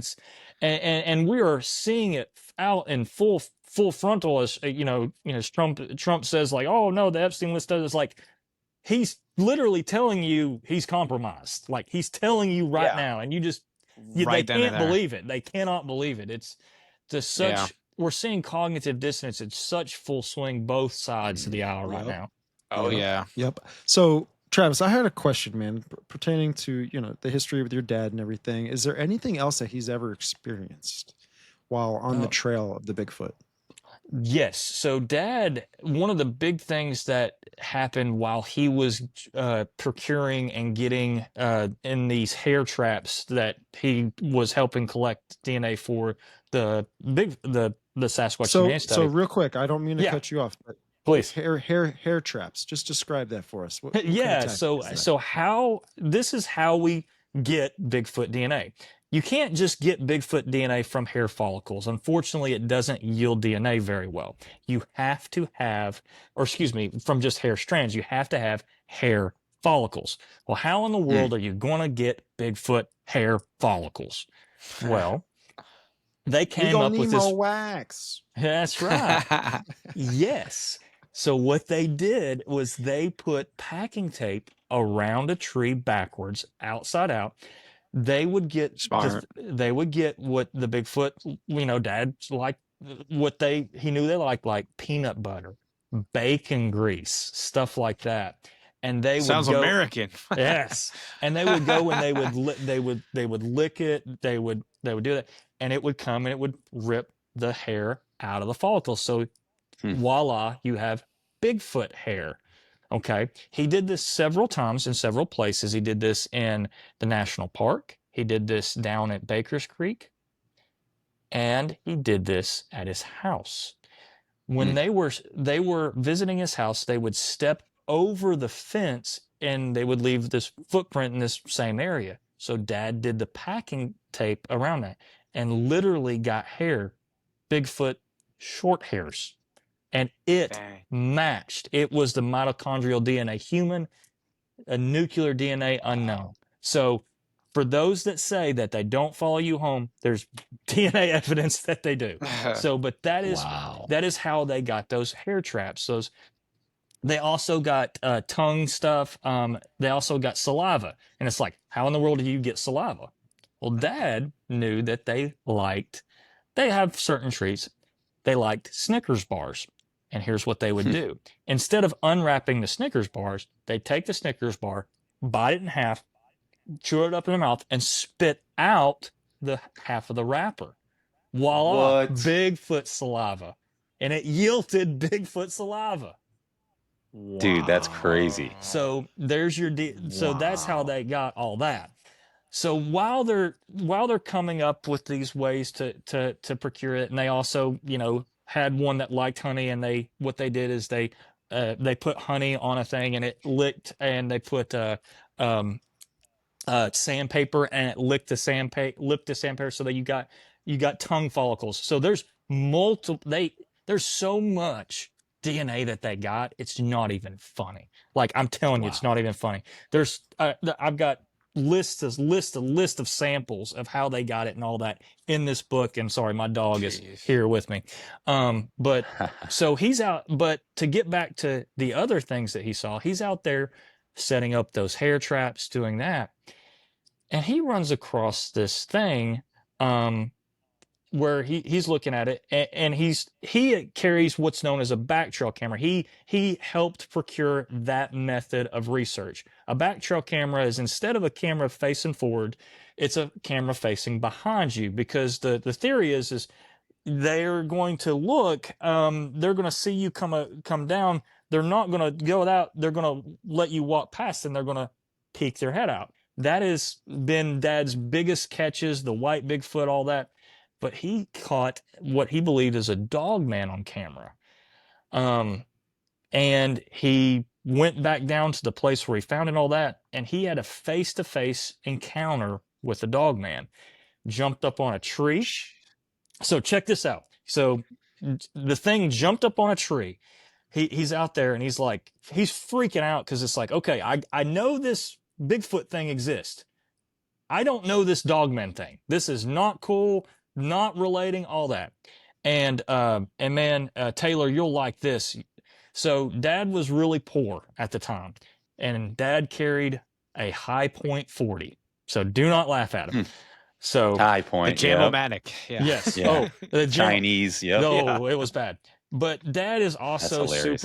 Dad's super old school, and I've told him carry around in the chamber, Dad, for God's sake. Right. But he wouldn't do it. Not gonna have time. Not gonna have time. But Yeah. you know, Dad's old school. So he's seeing this thing, and it's up on a tree. Okay, he said it jumps up on this tree and it's latched, and it's looking at the tree. It's not looking at him, and Dad's just looking at it. And he says, he's going through his mind and all that, and whatnot. Hold on one second. Give me 30 seconds. Give me 30 seconds. Be right back. My children have decided to lose their minds tonight. Spilling absolute protein shakes all over my bed. Lovely. That's My great. wife is having a Wonderful. great time right now. Yeah. I'm trying to It's like, convince honey, her get off not the to. podcast. Yeah, I was like, please don't kill our children on the podcast. Right. Oh, that is so funny. But That's funny. but anyway, so back to the story. So Dad's got this. He's looking at it. He doesn't have a round in the chamber of his High Point. He's like, I got a chamber around. So Dad chambers this round, forgets how a High Point's massive, goes ka-clang, just absolutely. Massive. And this thing goes from this tree and just turns his head and just stares a hole right through him. Dad said that was when he knew he had effed up. So Dad's got this, and he literally said this thing looks at him he said it was the coldest, blackest eyes he'd ever seen. It was like soulless. And he literally he backed, did the whole backing out thing until he couldn't see it. And you talk about Dad sprinting out. He called David Pilates. He called he's like, if I die, it's your fault, all this stuff. But Well, that technically, was it's High Point's fault. Yeah, exactly. I agree. By the way, Dad got a Glock after that. Nice. Oh, thank God. Yeah, Thank God. yeah, exactly. Right on. But that's what scared Dad to death, was that face to face with that dog man, when he said it looked at him and could have done anything to it. He said it was soulless, is what he said. It was almost like looking at the eyes of like a dead deer, like a mounted deer on the wall, like where there's just nothing there. That's what he said it was. And I've never heard my dad scared. I've never heard him. When he tells that story, and I can throw that up on YouTube again, he was scared, genuinely. And my dad lived a life, unfortunately, where he married and divorced. So I got the chance to ask, his ex-wife. I was like, was Dad scared? And she's like, I had to tell him to put the gun down, because he was shaking so hard. So it's like they have no reason to lie about this, Wow. It genuinely, something happened to Dad to scare him so bad, and he said, seeing that dog man face to face, he said he obviously didn't want to, but that's And now, was thing. he familiar with the dog man at that point, or is this the first time he ever even? He was familiar with it. He wasn't. It's almost like, oh, these things maybe not an actual face to face. He was not looking for him. Now, Right. Now Tony Merkel and his guys, I had shown them where the feeding station was, and they had told me a story. They've had some issues exactly where Dad had that. I don't want to tell their stories, but they have had some creepy things where I told them that these things exist. and they went out Wow. and did some things and had some really creepy encounters. So when we going? Never. You can Taylor, go, I- not me, bro. Yeah, I I'll think I'll take a trip, I'll pay yeah. for your flight, but I ain't Dude, going. look, No, I will buddy, send you out there. I will send you the GPS location. You have a great time. That is bro, not. I will totally go. I'm I- There's so like down. I'm reports probably a couple days later, naked Oh, guy dude. running in the Right, woods just with in the field, tattoos just like- everywhere. Taylor's So- like Arnold Schwarzenegger. He's got mud all over him. He says just, he's like, running covered in from mud. a dog man. I've Oh, seen some gosh. things. I'm telling you. That'd be So hilarious. so I found myself out there way at night one time hunting. So it's a hunting area. So I found myself out there, and it's on the edge of a pipeline, and it's like 3 mile walk in, and it's like 5:30 at night, and I'm like stalking this doe, and I'm like, if I can just get this far, blah blah blah, and then I lose daylight, and I'm like, screw it, I'm walking back, and then I'm about 30 minutes in, and it's pitch black, and I am in it, and I'm like, I called Dad, and I'm like, Dad, I'm screwed. I am in this. Oh, And I no. literally prayed. The prayer is like, greater is he that is in me than he that is in the world, for an hour as I walked out. It scared me to Amen. death. It scared me Jeez, to bro. death. Because Wow. I knew where I knew what was around, if that makes sense. Yeah. Oh Right. my gosh. Were you alone, or did you go Yes. with buddies? I was alone. That was the you were- dumbest thing I've ever oh, alone. The dumbest thing I've ever That's done. like some And, straight up horror movie and- type thing. dude, all I had was like a little pin light walking me through the woods. So You gotta get you I'm a like, Nebo light, I am bro. I am freaking out A on the pen phone. light? I have a pin light Hilarious. walking through the Stand woods. back. I was so dumb. I mean, I had a gun. It didn't matter at that point. And Yeah, and right. the one thing that scared me the most was I see these like orange set of eyes, and I was like, and I was on the phone with Dad. I was like, Dad, is someone's cat out here? He's like, that's a bobcat. Get away from it. That's crazy. Dude, But the like, woods are You the carry scariest, a man. high caliber Oh, man. round. Yeah. oh man, but Bobcats it are was, kind of trippy though, because they come off like from far away. They do look like cats. yeah, it but was it's like, like- oh, that's no, like no. someone's random cat is out here, Dad, and it didn't hit me. And he's like, that's a bobcat, son. Don't get near it. Oh yeah. Oh, I've been hunting man. sometime, and we saw orange eyes before, and I was like, oh my gosh. Like, we're just Yeah. kind of like slowly like going back. Yeah, Freakiest moment man. ever. But Wow. I never saw anything, but you talk about, I was absolutely scared to death, and Dad still tell me, oh, don't be scared, son, just pray this prayer. And then I get out of there and he's like, I would have been scared crapless. Oh, yeah, At least dude. he's honest, Oh, man. Yeah. Golly. That's too Goodness. funny, man. Well, gentlemen, boys. we've hit almost 2 hours here. We got about 10 more minutes left or whatever. But if you guys want to shoot any more questions to Travis, and we just got about 10 more minutes. Just throwing that out there. Yeah. Anything you got? I know I kind of go crazy I and, have and off a, in different directions here. So No, Yeah, I we all love do, it. I man. love it. Yeah. This episode's a banger. I'm Yeah. I'm curious. Your dad, he had an understanding of revelation, right? right.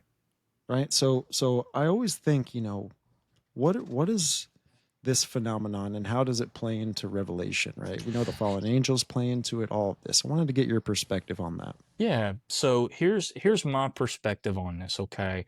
And this is not popular. I'm a pre-trib rapture person. I do believe that we are going to be raptured out, not before we suffer any persecution, by the way. I'm not saying that the church and us as Christians in America are not going to suffer major persecution. And I think it's very selfish of us to think that we can get away from what the body of Christ has had to endure for thousands of years, by the way. But I do think that we are raptured out. And then at that point, the devil has his playground. He's got something to figure out. There's things that are going to happen. You're going to, have angels, aliens, whatever come down and do things. Now, you're also going to have people that are going to resist. Well, the devil's going to have a war. He's going to have warriors. Because remember, it says a third of the angels fell. He's 2/3. He's got still 2/3 of an army to build up. Bigfoot, Dogman, pretty good little fighters, in my opinion. Well, who knows? But it definitely says in Revelation that men's hearts will fail them at what they see. And Yep, they're gonna see all these creatures. if you saw a 12-foot hairy Bigfoot that's coming at you, massive creature, and you didn't have the mindset for it, yeah, your heart would fail you. Or you saw a freaking werewolf creature coming at you, it's right who on. knows. So Right on. Yeah. Well, you and called them these- super soldiers earlier, right? Oh yeah. I mean, they are, man. Like these people, and I love these folks to death, but these people that go out with these camera equipment and beating and banging on trees with all this lights and Yeah. all that. It's like, come on, this is a joke. Yeah. You have to, if you really want to hunt something, you have to think about hunting it like hunting a deer or whatnot. Right. They're gonna scare it away, man. Yeah, exactly. It's going to be like, oh, there's a camera crew in the woods. Let me go show Right. myself. Like, no, come on now. Like Right. that's it's ridiculous. But I say all that to say is I think there's a war. Obviously, there's a spiritual war going on, and it's spilling out into the physical realm. And we are seeing that, and that's why you see this uptick in paranormal things, every single day. And I was just had a privilege to, and Dad had a privilege of kind of being a little bit of maybe a God telling us a little bit. And it started small, like it started small with Dad, with it being like, oh, here Bigfoot exists. Bigfoot or not this, Bigfoot or not this. Because if I told you, if you tell someone, everything about Christ and everything like in 30 seconds, it's going to be overwhelming. You have to little bits of information so they can fully accept it. Put the whole But- story together. Yeah. Exactly. And Puzzle pieces. yes. So that's what I definitely believe, about Revelation. And at that point, I think that they are part of the beast of the earth that it talks about, and as it is in the days of Noah, so shall it, the coming of the Son of Man be. It talks about Nephilim. It talks about all that. I think Right. that's what Bigfoot are. Bigfoot, Dogmen, aliens. They are, as my dad put in his book, they are the Nephilim among us. Wow. Oh man, wow, that's awesome, dude. And we had on Ed Mabry last one of the other episodes we had, episode 54. Go check it out. But Ed talked about the seals of Revelation. He got into the four horsemen of the apocalypse, right? And he brings up, obviously, there's debates, right, between pre-trib or post-trib, mid-trib. It's all over the place. but All the we- tribs. Yeah. We like to have everyone on and talk about it because, it's like what we talked about earlier in the show. There's little golden nuggets that just fly out everywhere, and you could take one Absolutely. or two and put it in your bag or whatever. But he was getting into the fourth seal, right? And it's the rider of death, right? And it's like a fourth of the world,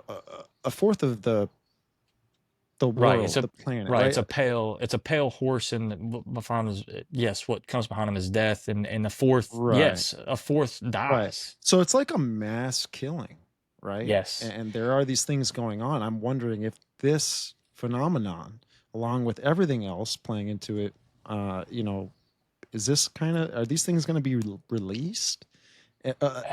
Or just they're going to be normalized here because it's just the veil's so thin. It's boom, it's time. I don't know. Who knows?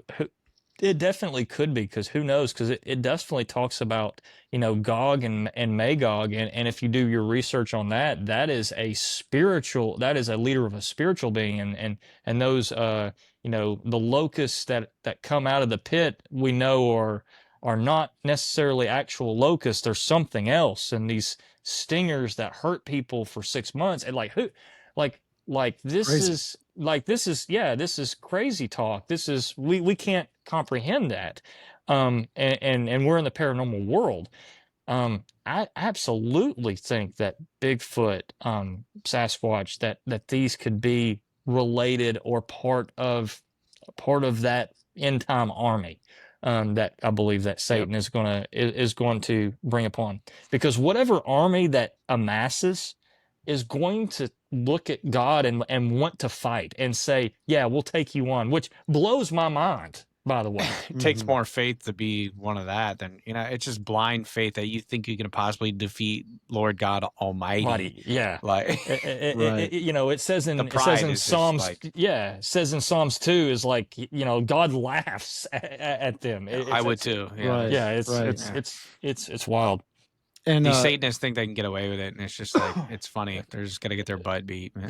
They're so deceived, man. They're so deceived. Yeah. They believe that Lucifer is they believe the Gnostic Gospels, that Lucifer is the good one, good the guy. the bringer of light. I love the Prometheus podcast guys, but they believe he's Prometheus and he's the bringer of knowledge, and that's, I mean, I love my friends, and they're just so, when they come into the Masonic temple, that's the same thing the Masonic temple preaches. When you get right down to it, it's basically it's a stylized Gnostic gospel that Lucifer's the light bringer and he's the giver of light and all that stuff. They're just so deceived, man, and they believe that Yahweh is the bad God, and they believe that they could actually fight. So it's bless them. Bless them. They're just deceived. God bless them. With talking about what we're getting into, it makes me think that what was going on in the antediluvian period, right? Satan, his fallen angels, Nephilim, Eliud, everything was here in the world, right? Amongst, God's people, amongst God's lineage, right? We know how Noah was unblemished, right? He was a perfect in his generations, all of this stuff. The tribulation in Revelation, it makes me think almost that it's the time where the devil can finally complete his plan, right? Like he couldn't complete it in the antediluvian period because a flood came, destroyed everything, right?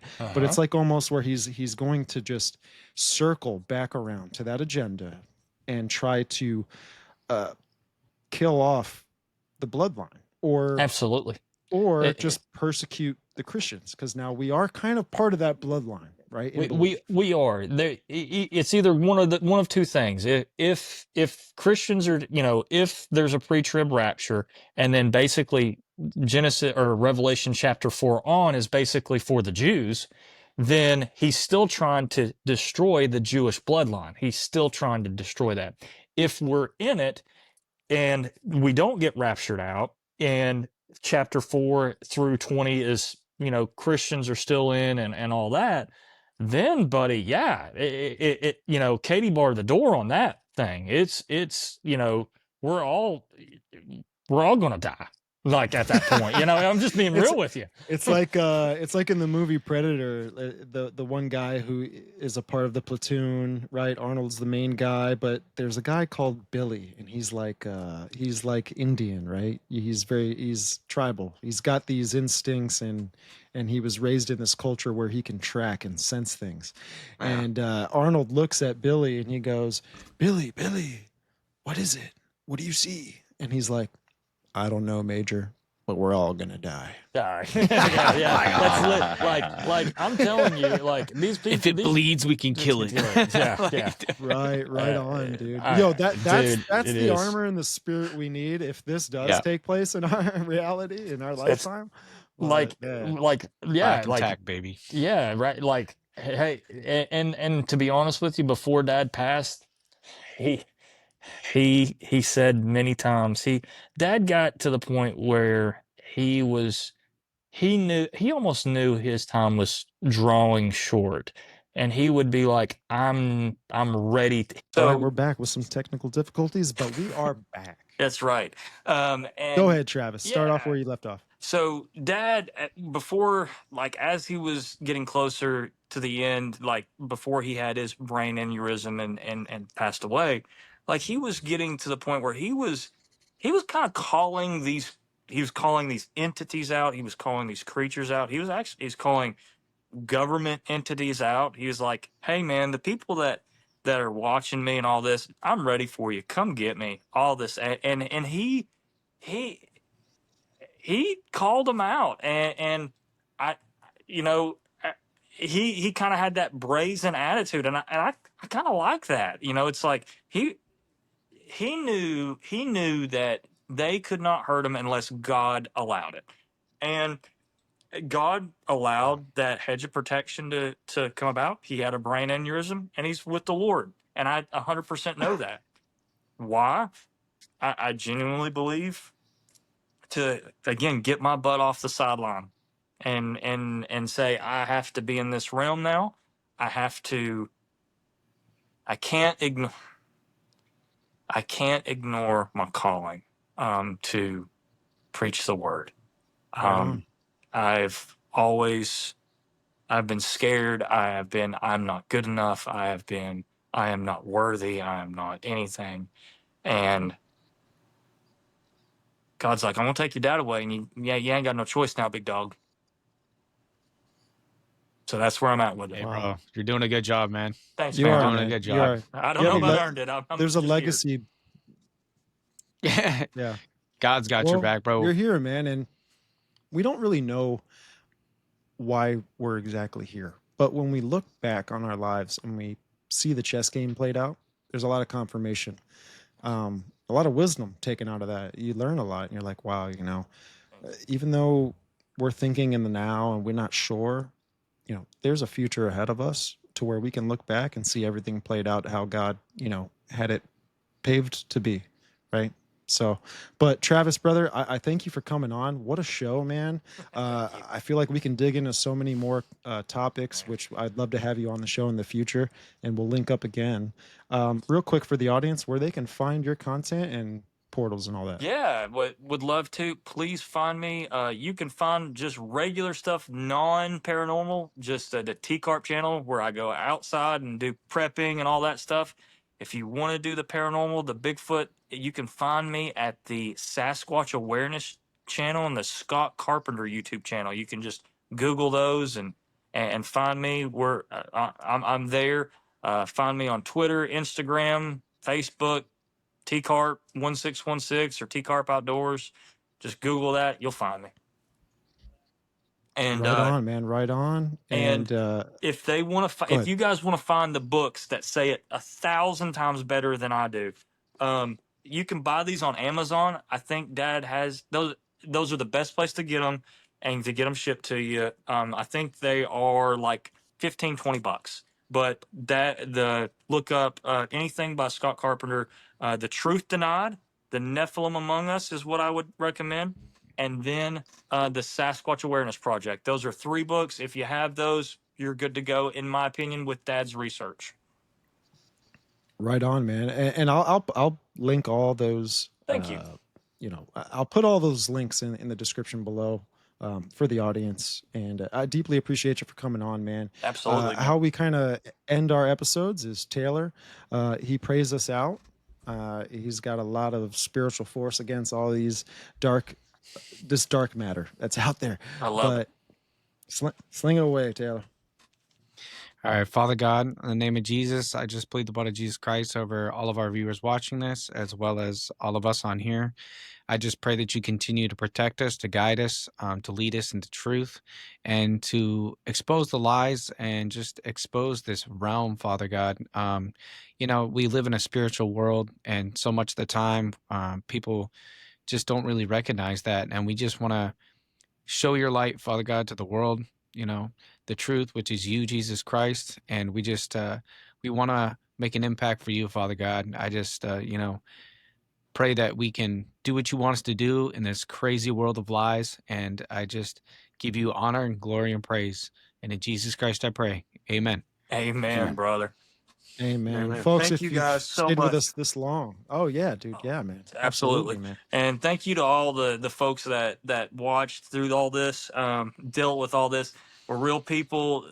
We're real people serving a real God, and I do believe we're showing real love on this podcast. Thank you for showing real love to me. You guys are great, and I'm going to peace out with that. Yeah, man. Yeah. So real quick, folks, if you've hung out with us this long, we appreciate you. We love you. If you wouldn't mind, hit that subscribe button, like the show, share it with your friends, drop a comment down below. if you've had any experiences yourself, or if you disagree or agree with anything we've talked about. We just want comments, folks. We want to be able to dialogue with the audience. And you can also support us on audio platforms, Spotify, Spreaker, Apple Podcasts, all of those things. While you're there, leave a 5-star review and a follow. Deeply appreciated, folks. Free to do it. It's free. It's free to do. It's just Free one press of a 99. button. We know you follow all kinds of other crazy things out there. Right. Follow us. But we deeply appreciate it. We love you guys. We're going to see you next time. See you.